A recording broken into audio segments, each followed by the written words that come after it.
France, 1918. For 4 years, cameramen from around the world risked their lives to film these images.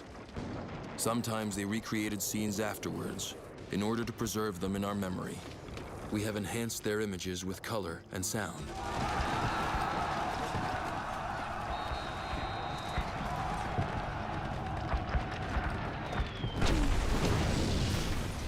November 11th, 1918, 11 in the morning. Suddenly, silence. The armistice has been signed. Bugles and church bells sound the ceasefire.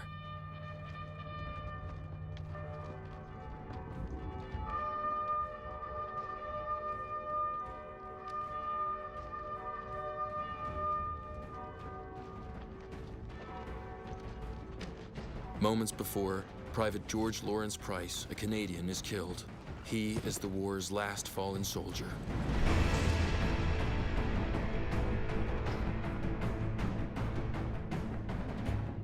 From 1914 to 1918, nearly 80 million people were plunged into war.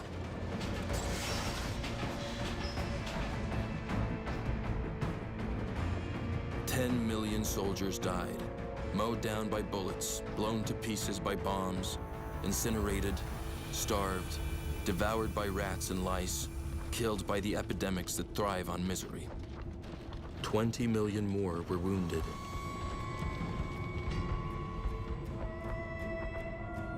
What lunacy took hold of the Austrians, Serbs, Russians, Germans, the French with their colonies, the British with their empire, the Italians, the Japanese, the Turks, the Americans. The survivors can count themselves lucky.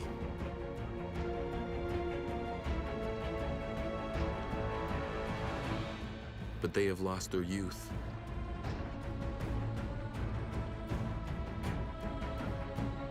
Or their face. Or their sanity. How did the world unleash this fury?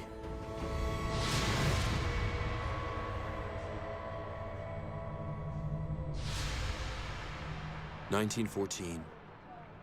Who are the men of this period? So carefree, yet so close to war. Many of them are peasants, attached to their land, their traditions, and their religions. They feel safe. It's been almost half a century since the last large European conflict. The well-to-do enjoy the fine summer of 1914.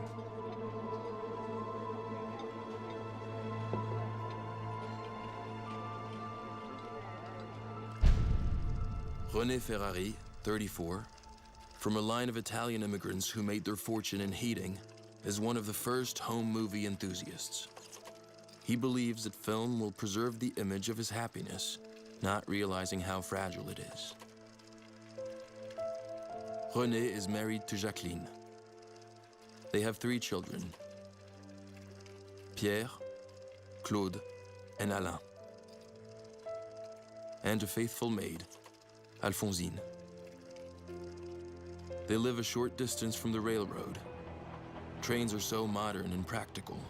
They go everywhere now. Soon they will transport armies. The train takes them to the French Alps, where they go ice climbing with only a cane and dress shoes. Innocence abounds.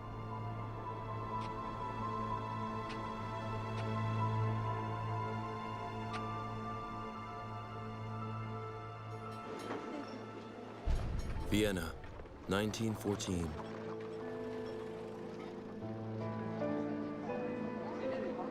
The great writer Stefan Zweig recalls the capital of the Austro-Hungarian Empire. New theaters, libraries, and museums were springing up everywhere. There was progress everywhere. What could interrupt this rapid ascent, dampen the elan, which constantly drew new force from its own soaring? A wondrous, carefree spirit reigns the world over. Never has Europe been stronger, richer, more beautiful, or more confident of an even better future.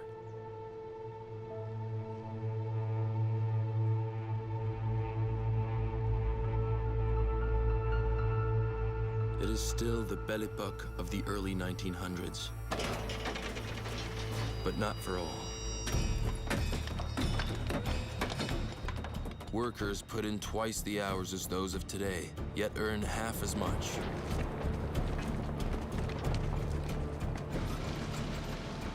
Women earn a mere half of this slave wage. In theory, children under 12 do not work in mines.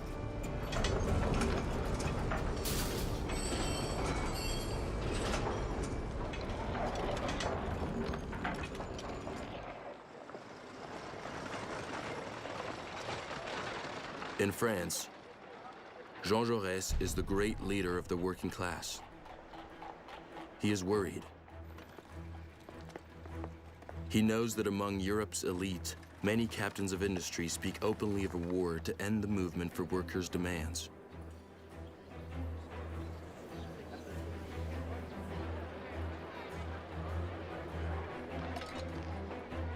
Jaurès writes, "Your violent and chaotic society, even when it pretends to seek peace, carries within it war, just as rain clouds carry the storm." The arms race is very good for business. The great European powers prepare for war.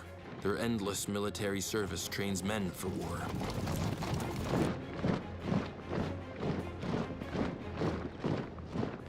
War and death hover over the planet. For centuries, the rival empires have been divvying up the world with their swords. Britain's conquests reach as far as Australia and Canada.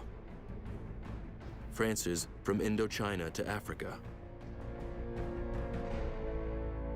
Germany also has colonies, but wants a larger slice of the pie. Prior to 1871, Prussia was a divided state. By crushing France and annexing the French provinces of Alsace and Lorraine, it has become the German Empire. The Emperor of Germany, Wilhelm II, 55, surrounds himself with his military leaders. He orders the building of a navy that will surpass England's fleet.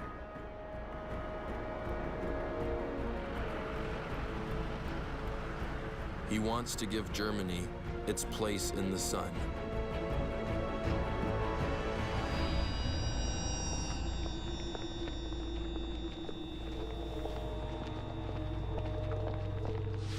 June 15th, 1914, Wilhelm II celebrates the 25th anniversary of his reign.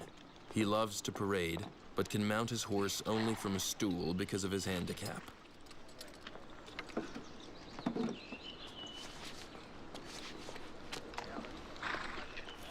An accident at birth left him with a withered left arm that he usually poses atop his sword.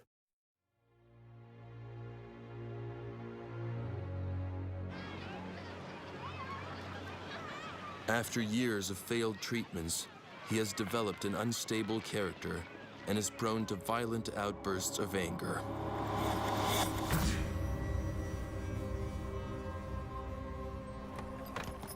He is married to his cousin, Augusta Victoria. They have the same grandmother, the British sovereign, Queen Victoria. She characterized Wilhelm as a hot-headed, conceited, and wrong-headed young man.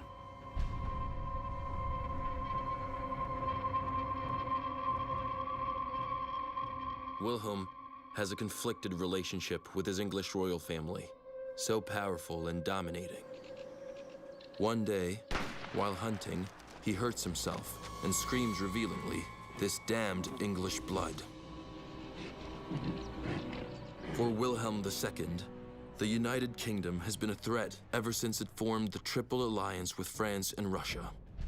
As a result, Germany feels surrounded and thus vulnerable. Its only true ally is the Austro-Hungarian Empire, an amalgam of smaller nations which has been reigned over for 60 years by Franz Joseph I, 84.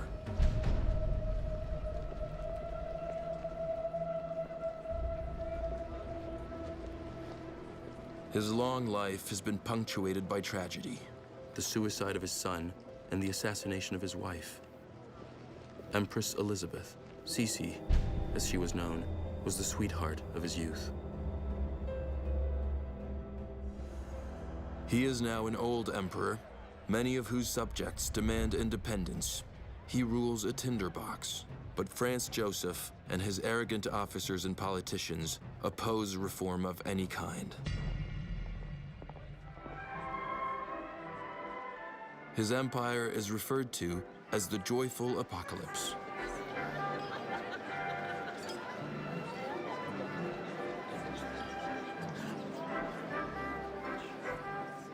The waltzing and festivities continue unabated, as at the marriage of Zita, the lovely princess, to Karl, the emperor's grandnephew.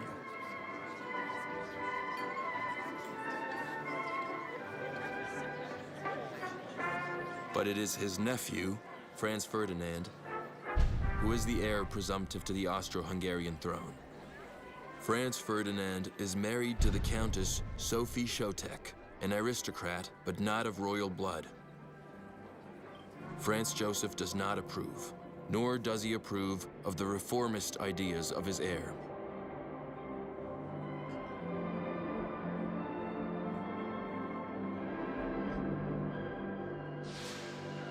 June 28, 1914. The infernal war machine is set in motion. It's Sunday, and Kaiser Franz Joseph travels to his country estate to hunt.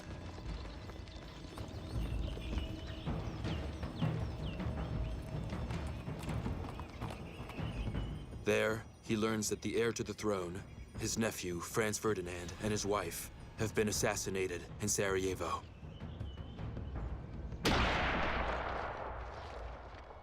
Showing no trace of emotion, the Kaiser coldly announces, "A higher power has re-established the order which I, alas, could not preserve."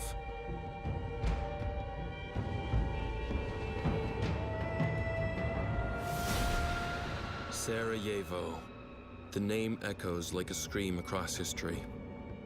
It is in Sarajevo that the world's destiny changes forever.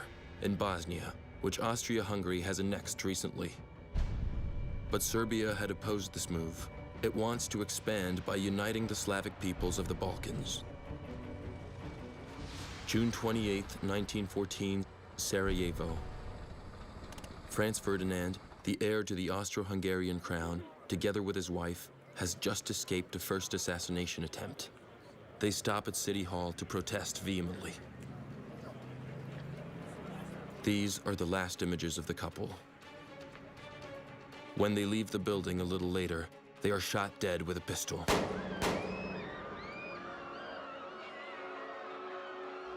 The assassin, Gavrilo Princip, is a 19-year-old Bosnian nationalist. It was the Serbians who provided his pistol.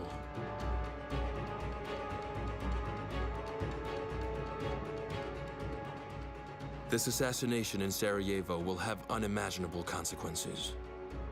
Though at first, it is covered as a minor news story.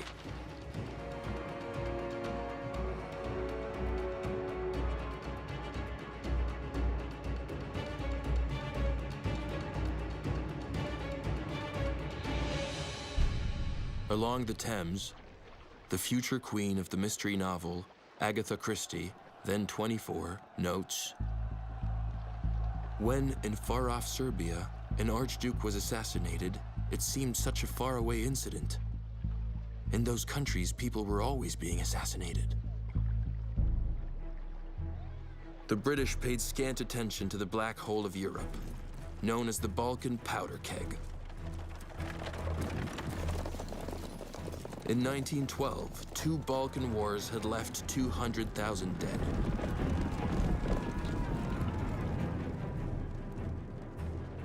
By 1914, in Great Britain, those distant tragedies have been forgotten. The English monarch, George V, 49, is also the King of Ireland and the Emperor of India. His realm is huge, but his powers limited. His foremost preoccupation is Ireland's struggle for independence.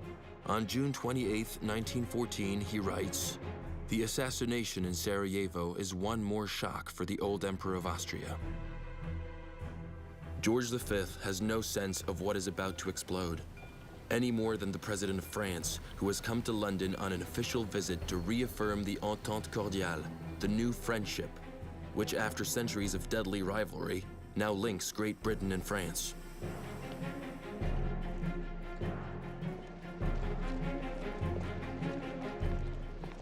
Poincaré, 54, may be a moderate, but he comes from the Lorraine region that Germany annexed, and that all France now dreams of reconquering.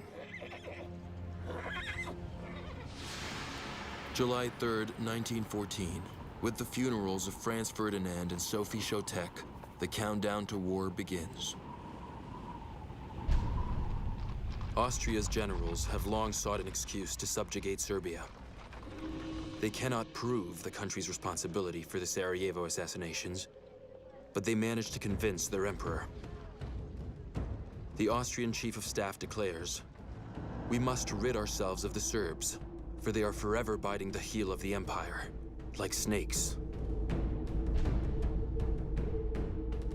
But such a stance overlooks Russia, protector of the Slavs. St. Petersburg, the capital of the Russian Empire, is the seat of Tsar Nicholas II, 47, who has reigned over his 170 million subjects for 30 years.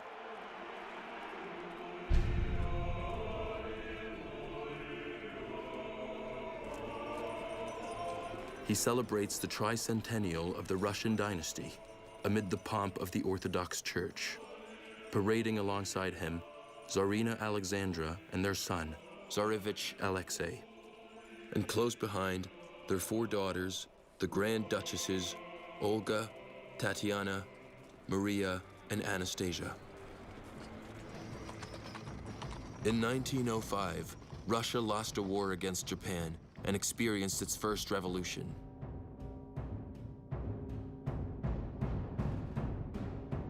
Since then, the country's economy has improved, despite the burden of high military expenditures.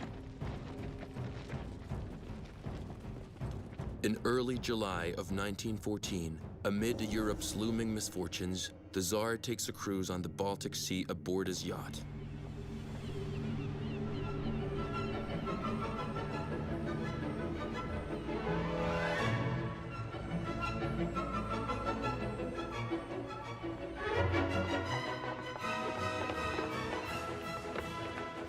Despite these images of carefree gaiety, the Tsar feels a deep sense of insecurity. Peace is under threat. And so is his dynasty. His heir, his sole son, the 10-year-old Tsarevich Alexei, is a hemophiliac. His blood does not clot. The slightest injury may be fatal.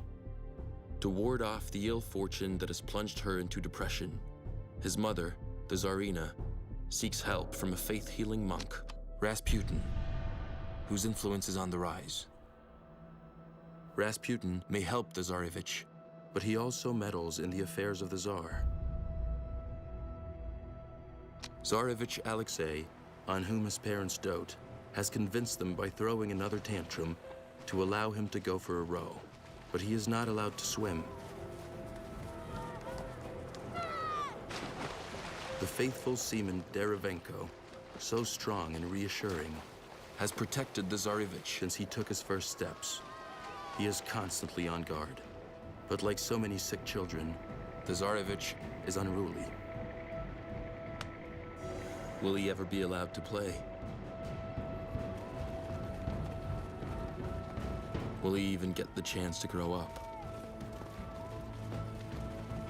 His hereditary illness comes from his English maternal great-grandmother, Queen Victoria, who carried the fatal gene. At her death, Queen Victoria's descendants occupied many of Europe's thrones. The Europe of kings and emperors is one big family. The British sovereign, George V, and Tsar Nicholas II are cousins and could be taken for twins.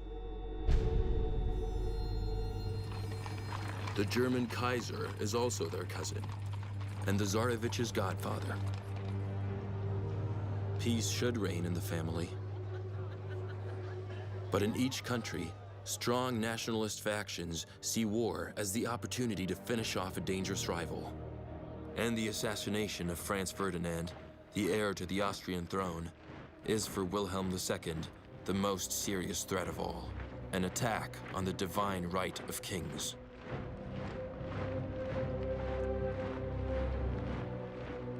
Wilhelm II had often hunted with Franz Ferdinand. The Archduke was part of his world, and for the Kaiser, a naive and impulsive man, the assassination is nothing short of sacrilege. Wilhelm II, his generals, and the German Chancellor Theobald von Bethmann-Hollweg all agree Germany must not waver, but must seize the opportunity of the assassination in Sarajevo to demonstrate Germany's will. Together, they decide to support their ally Austria in its plan to invade Serbia.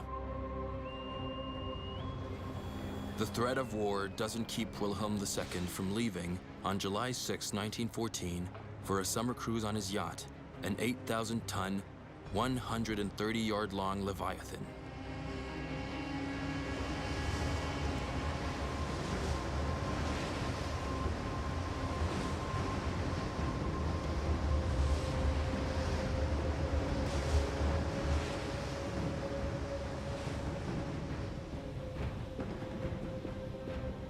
Wilhelm is confident that the conflict will not spread.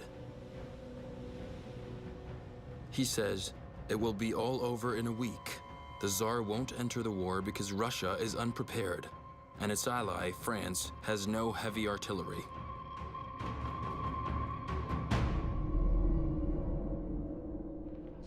July 20th, 1914. The President of the French Republic, Raymond Poincaré, arrives in Russia. Poincaré, a secular Republican, has no qualms about supporting an absolute monarch and profoundly religious man like Nicholas II. The visit has been planned long ago. With the crisis, the timing is perfect. Poincaré wants to assess the solidity of the alliance and the readiness of Russia's army.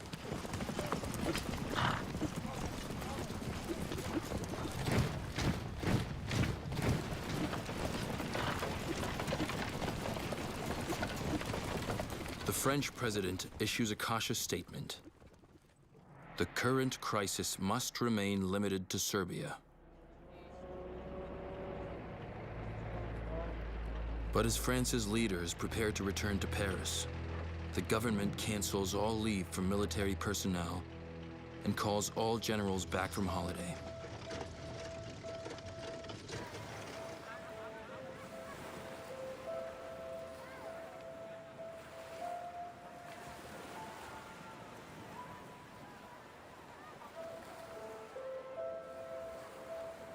While the wealthy enjoy their seaside vacations and ignore concerns about Sarajevo, the continent continues its inexorable descent into war.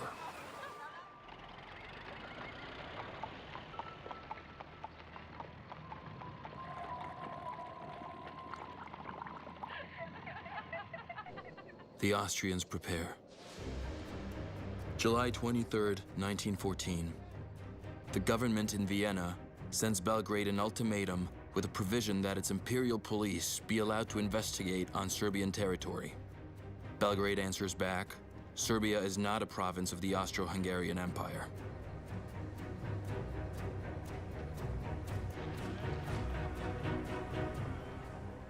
Austria's ultimatum to Serbia means war for the entire world.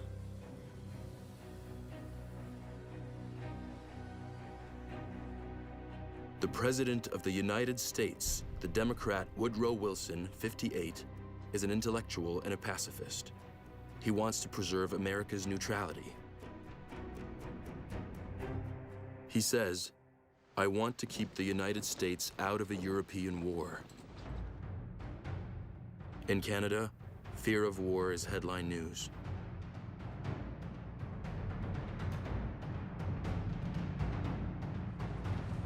Herbert Asquith, the British Prime Minister, fears an escalation of unforeseeable dimensions. He says, "We are on the brink of the apocalypse." Its ultimatum having been rejected, Austria-Hungary declares war on Serbia.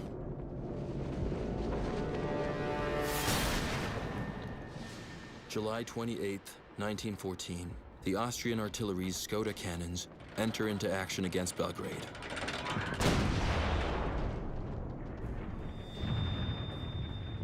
And Russia, given its alliance with Serbia, sends its troops to the Austro-Hungarian border.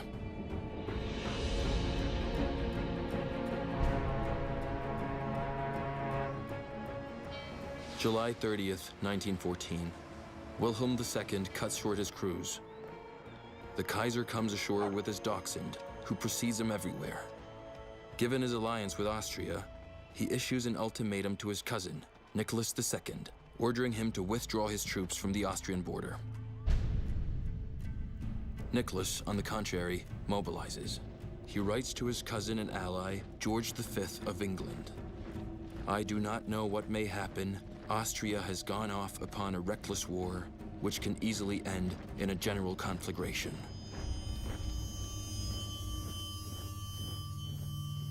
Wilhelm II, not having received a response to his ultimatum, hesitates. He speaks of saving the peace, but around him, military leaders and industrialists urge him to declare war, blaming Russia for expanding the conflict.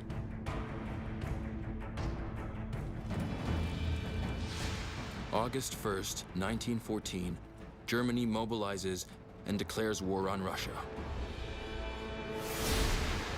Young German recruits examine the contents of their infantry kits, which include the indispensable extra pairs of socks.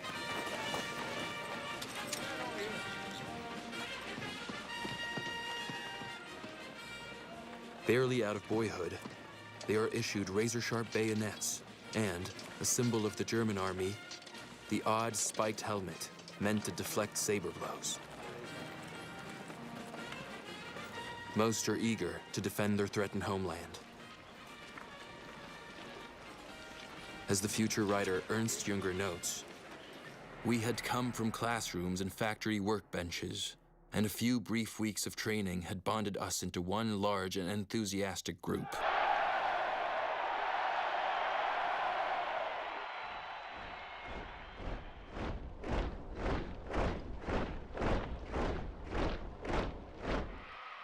In St. Petersburg, Russians, now at war, sing the imperial anthem that begins, "God protect the Tsar."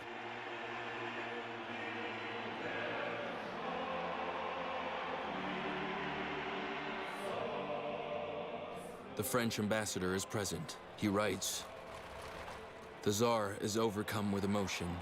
His people have invested him with a divine mission. He is the absolute master of their bodies and souls."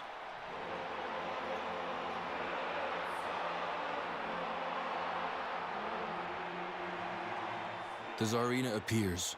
Of German descent, she is worried. Her brother will no doubt be fighting in the enemy's ranks.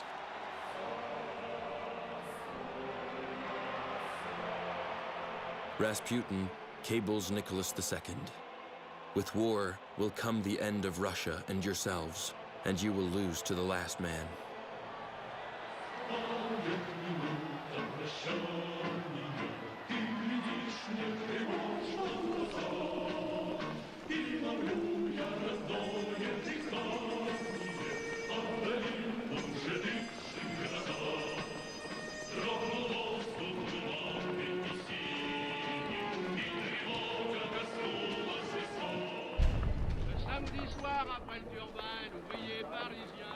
In a final carefree moment, Parisians await the arrival of the Tour de France.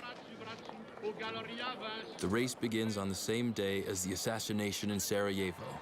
As these cycling champions cover 3,400 miles in 1 month, finishing just before the war scuttles the tour for the next 4 years.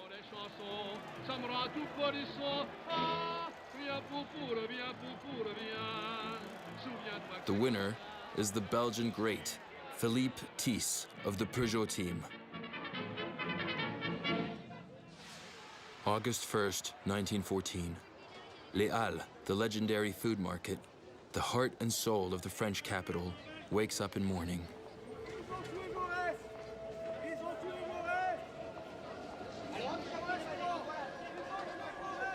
Not far from here, Jean Jaurès has just been assassinated by an ultra-nationalist supporter of the war. Pacifism's leading spokesman, Jaurès, had tried to convince German workers to refuse to fight. He had predicted, at a time when we are threatened with murder and butchery, there is but one hope of saving the peace, and that is for the proletariats to join ranks. Workers of France, England, Germany, Italy, Russia, let us implore these millions of men to unite to dispel this horrible nightmare.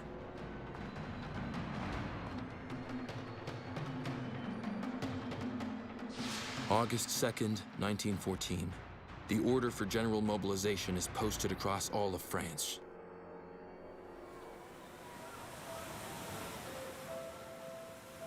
On holiday in Brittany, Louis Maufray, a medical student, describes the moment. It is a fine late summer afternoon. I hear the tiny bell of the cathedral ringing insistently. Everyone stops. We have understood. The women weep. The men, frozen, look at the cathedral spire, dazed and speechless. It's war.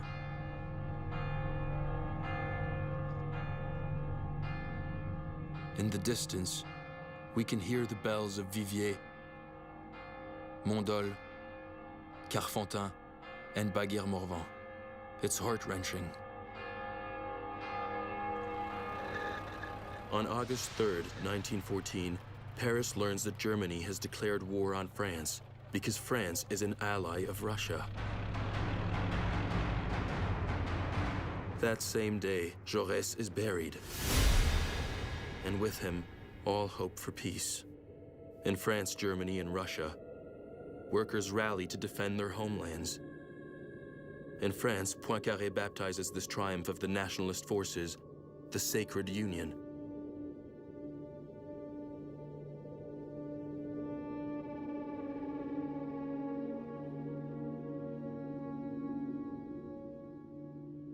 Three million Frenchmen are mobilized, following 5 million Russians, 4 million Germans, and 2 million Austrians. About all these men called up, Stefan Zweig writes, in 1914, what did they know of war? After nearly half a century of peace, it had become a heroic and romantic legend. People saw it through the perspective of their school books and the paintings in museums. Brilliant cavalry attacks in glittering uniforms. A resounding march of victory with nary a victim. A wild, manly adventure. A wonderful and exciting experience. That is why they shouted and sang in the trains carrying them to the slaughter.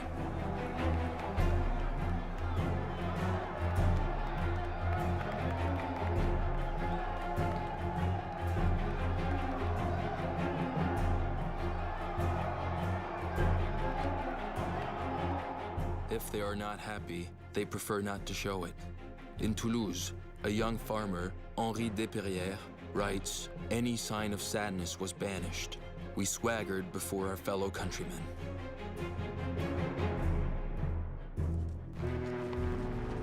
From the French colonial empire, those then known as the natives and the Foreign Legion embark in Algiers or Dakar.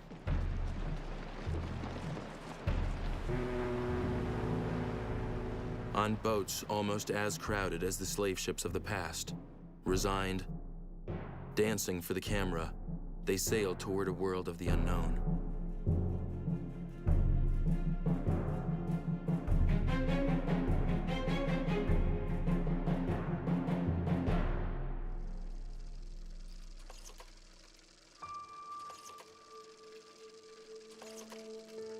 In a villa outside Paris, the Ferrari family comes face to face with the reality of war.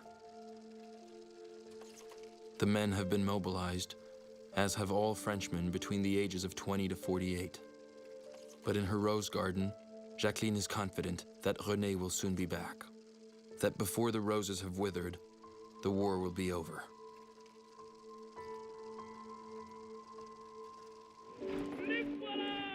These farmers, off to defend their country, expect to return before the harvest is over.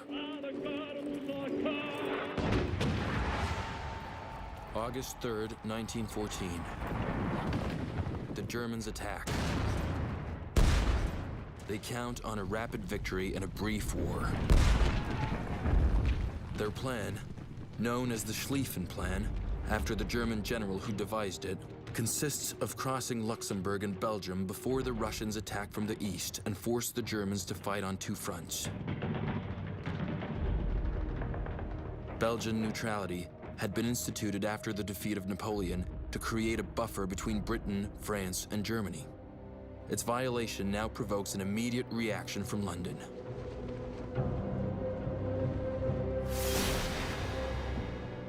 England declares war on Germany. August 4th, 1914. In London, on the balcony at Buckingham Palace, King George V says, "It is a terrible catastrophe, but it is not our fault. Please God, it may soon be over." The German High Command calculates that the British won't have time to reach the continent. The Belgian campaign will be over very quickly.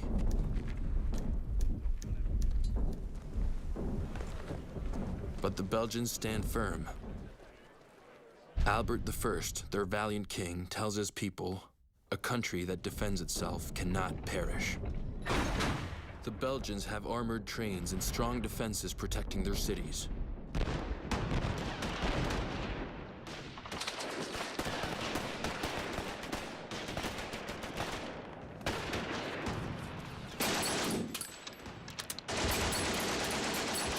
For the Germans, it is an unpleasant surprise. They fall several days behind on their battle plan. To crush the fortresses, they must bring in their huge Krupp cannons that fire 1-ton shells.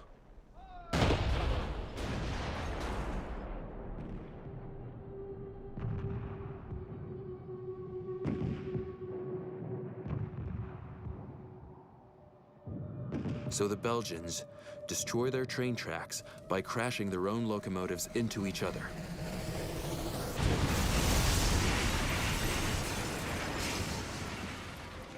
Forcing the Germans to lose time on lengthy repairs.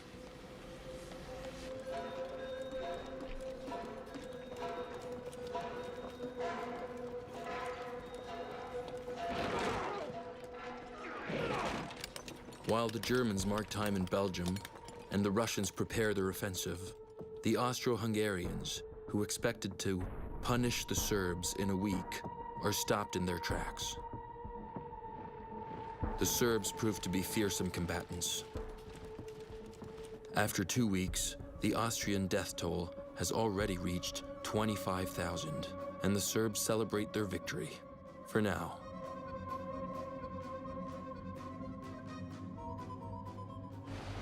All this gives the British Empire time to mobilize. The world's largest navy goes into action. At its head, a young cabinet minister named Winston Churchill. Great Britain does not have an obligatory military service and needs volunteers. This poster of Field Marshal Kitchener, the hero of Khartoum, proclaims, "Your country needs you," a cry echoed by the country's recruiting officers.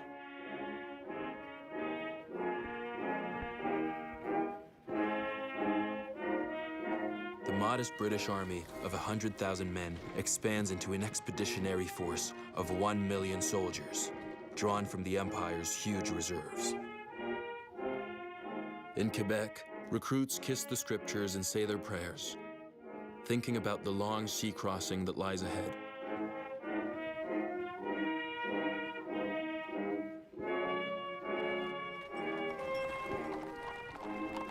These departures will become the inspiration for a heart-rending novel, War Horse, by Michael Morpurgo. It recounts the battlefield odyssey of Joey the farm horse.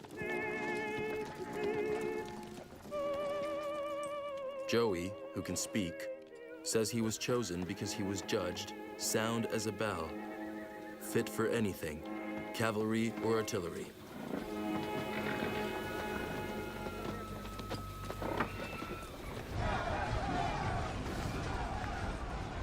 "10 million horses from as far away as Australia and New Zealand will serve in the British Imperial forces, to suffer and die like the troops.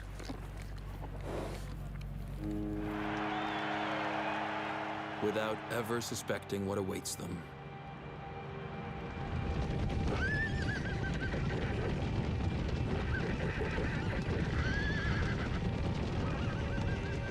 Many of the horses are not even saddle broken.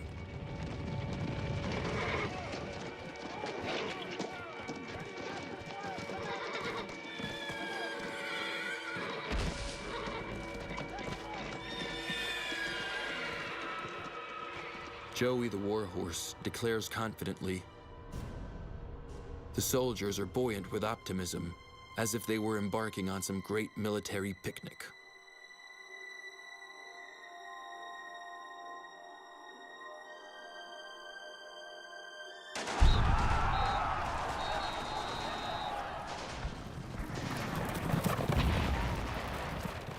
Joey and his cavalrymen quickly discover the reality of war. The first casualties,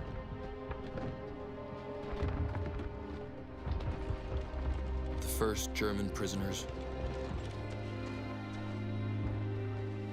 and the Belgians, so courageous to the end.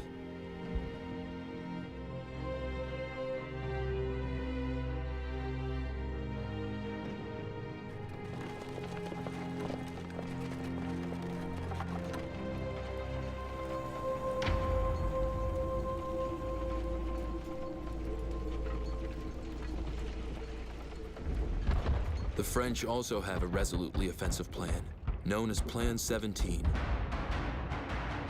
Take back Alsace and Lorraine, march on Berlin. Their first objective, Mulhouse in Alsace. August 7th, 1914, the French take Mulhouse. This triumphant parade is staged for the newsreels. It features school children, bouquets of flowers, and patriotic outpourings from people in traditional Alsatian garb. The French Army of August 1914. The infantry is made up mostly of large battalions, as in the time of Napoleon, with uniforms unsuited for modern warfare, with conspicuous red trousers and no helmet. They swelter under thick woolen greatcoats in the stifling August heat. They must lug a heavy haversack and the famous Lebel rifle, weighing 11 pounds. But the Lebel, like the German Mauser and the British Lee Enfield, has a firepower never before seen. These repeating rifles, with a range of over 1,200 feet, render archaic and criminal the bayonet charges in closed ranks. But these outdated tactics, taught in military academies, continue and end up costing hundreds of thousands of human lives.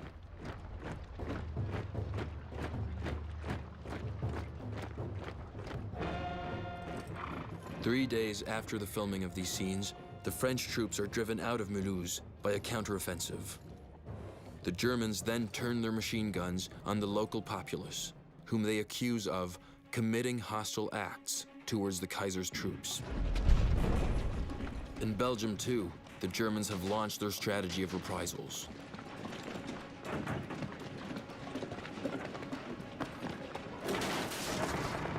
The Germans are afraid of civilian marksmen. Their atrocities escalate. Anyone captured who is believed to be a sniper is shot.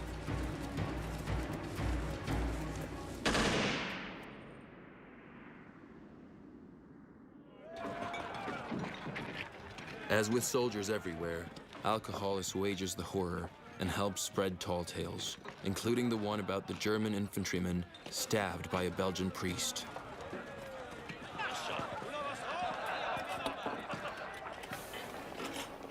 Fear of reprisals sends hundreds of thousands of civilians into flight.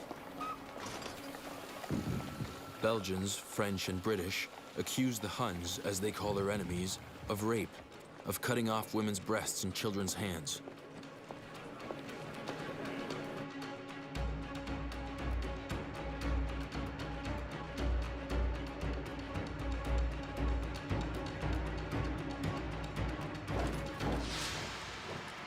August 20th, 1914. General von Moltke captures Brussels. He explains, "Our advance in Belgium is certainly brutal, but we are fighting for our lives, and all who get in the way must suffer the consequences."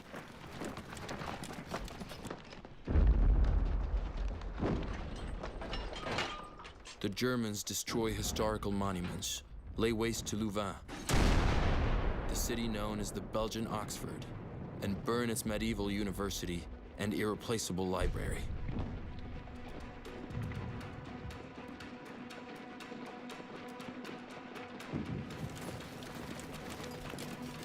After only 3 weeks of war, all the adversaries are in the grips of indescribable hatred. In Belgium, a French cavalryman writes, "I enter a house, climb the stairs, and discover a German pig relieving himself in a drawer full of delicate lace. I shoot him. He dies in his own filth. Everything has been ransacked. The lowest instincts have awoken in these Germans, these music lovers."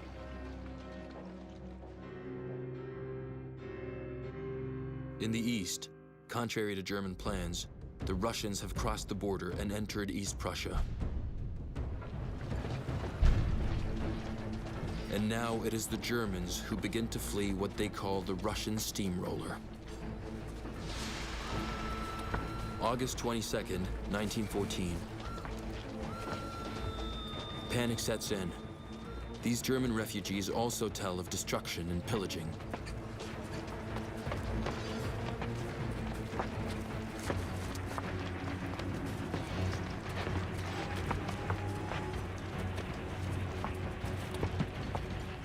People are afraid.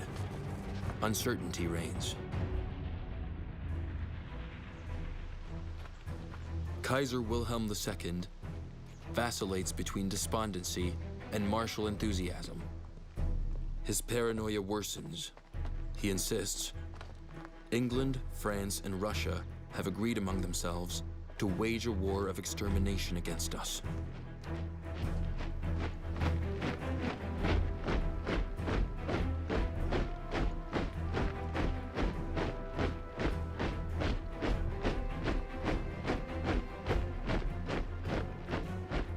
But the Germans are confident. They have just won 2 major victories at Mons and Charleroi, capturing thousands of prisoners. On August 22nd alone, 27,000 French soldiers are killed. It is the single deadliest day in all of French military history.